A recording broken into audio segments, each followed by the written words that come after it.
Good morning, everybody. It is July 19th, Wednesday, 2023. It is 4:20 in the morning. Okay, so this is part 4 of chapter 1 of Anne of Green Gables.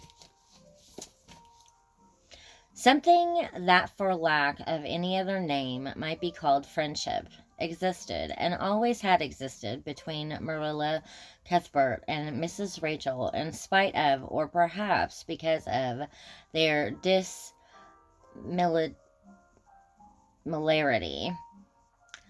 Marilla was a tall, thin woman, with angles and without curves. Her dark hair showed some gray streaks and was always twisted up in a hard little knot behind, with 2 wire hairpins stuck aggressively through it. She looked like a woman of narrow experience and rigid conscience, which she was, but there was a saving something about her mouth which, if it had ever been so slightly developed, might have been considered indicative of a sense of humor. "We're all pretty well," said Mrs. Rachel. "I was kind of afraid you weren't, though, when I saw Matthew starting off today. I thought maybe he was going to the doctor's."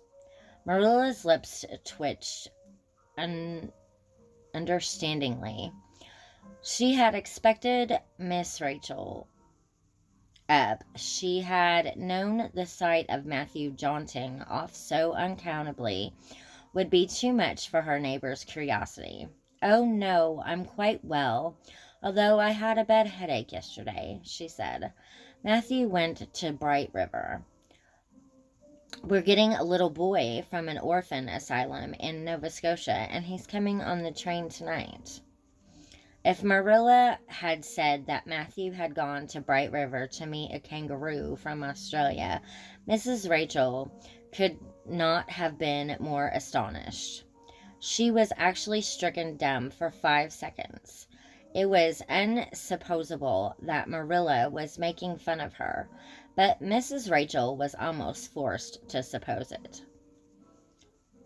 "Are you in earnest, Marilla?" she demanded when voice returned to her.